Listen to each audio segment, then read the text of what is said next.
Stéphane Foucart, bonjour. Bonjour.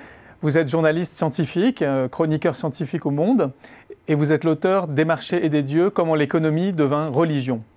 Alors vous êtes d'abord journaliste scientifique, vous avez reçu le prix de la presse européenne pour votre enquête avec Stéphane Aurel sur le glyphosate et le rôle de Monsanto pour manipuler la science sur ce sujet.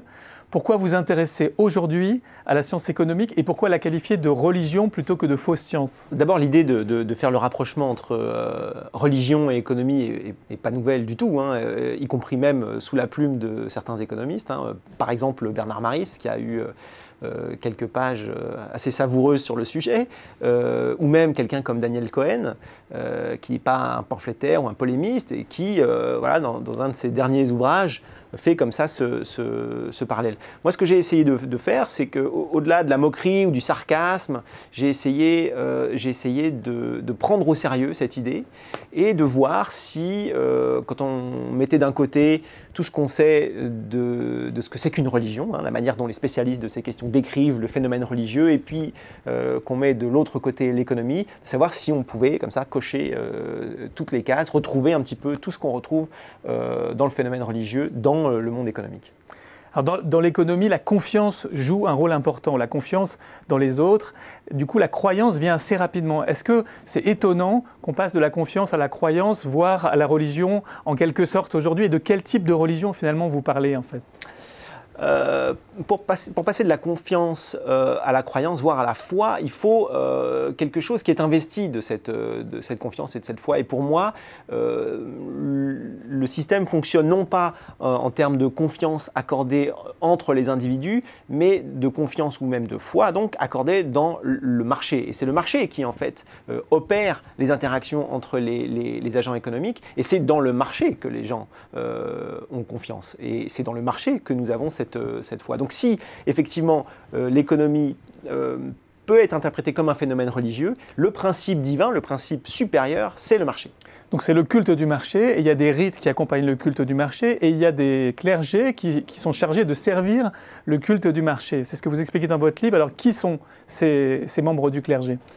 Oui, alors ça fait partie des analogies, des parallèles qu'on peut faire entre ce qui se passe dans le monde économique de manière générale et ce qui se produit dans les religions. Le clergé, c'est pas compliqué. Quand on regarde ce que c'est qu'un clergé, classiquement, c'est une catégorie sociale, c'est une caste qui est en général assez privilégiée et qui est chargée de faire l'intermédiaire, de faire le pont entre les sociétés humaines et les dieux, et les esprits, etc. Aujourd'hui, dans l'Occident postmoderne, il y a une catégorie sociale qui coche toutes les cases à nouveau, qui remplit cette fonction.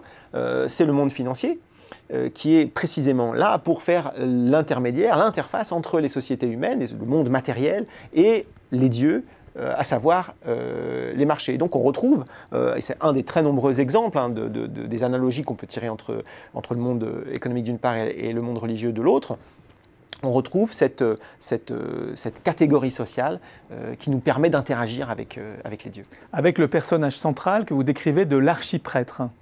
Oui, l'archiprêtre, en l'occurrence, comme dans tous les clergés, le monde financier, il est structuré selon une hiérarchie. Et on peut très bien penser qu'au sommet de cette hiérarchie se trouvent les grands banquiers centraux. D'ailleurs, donc, quand on lit la presse économique ou même la presse généraliste, on se rend compte que les chroniqueurs affectent à ces personnages des pouvoirs parfois surnaturels, des pouvoirs magiques. On s'intéresse à l'intonation de leur voix quand ils parlent plus qu'au contenu de ce qu'ils disent. On dit qu'ils chuchotent à l'oreille des marchés, qu'ils sont capables, par leurs verbes, d'apaiser soit leur colère, leur inquiétude, leur fébrilité. Donc on voit que ce sont des personnages quasiment investis de fonctions sacerdotales qui sont là pour apaiser nos relations en quelque sorte avec les marchés, apaiser nos relations et également nous apporter des oracles, c'est-à-dire nous donner la voie à suivre pour les contenter. Et finalement, vous dites, sans que l'on comprenne vraiment ce qu'ils veulent dire, on voit qu'ils ont un effet sur les marchés. Et cet effet-là nous fait penser à une forme de mysticisme ou de religion. Et vous appelez davantage à une analyse rationnelle de l'économie et à d'autres types de pensées. Est-ce que vous pensez que vous êtes entendu? Est-ce que vous pensez que ce mouvement a déjà commencé 10 ans après la crise financière? Alors moi je suis que journaliste et je ne suis même pas journaliste économique, donc je ne suis pas du tout certain d'être entendu, mais il y a dans le monde économique un certain nombre de personnalités aujourd'hui qui portent ce combat, et ce n'est pas à moi bien sûr de le porter, des gens comme Gaël Giraud ou Steve Keen qui qui essayent de sortir justement de cette façon d'envisager l'économie, où le marché est l'alpha et l'oméga de toute forme d'analyse économique. Par exemple, des gens comme Gaël Giraud essayent de réintroduire dans l'analyse économique, par exemple, notre relation avec le monde matériel, avec l'environnement, ce qui est crucial et ce qui est profondément absent de la manière dont aujourd'hui on envisage ce que c'est que l'économie. Donc renouveler la réflexion pour sortir de la croyance. Merci Stéphane Foucard d'être venu présenter votre livre. Merci.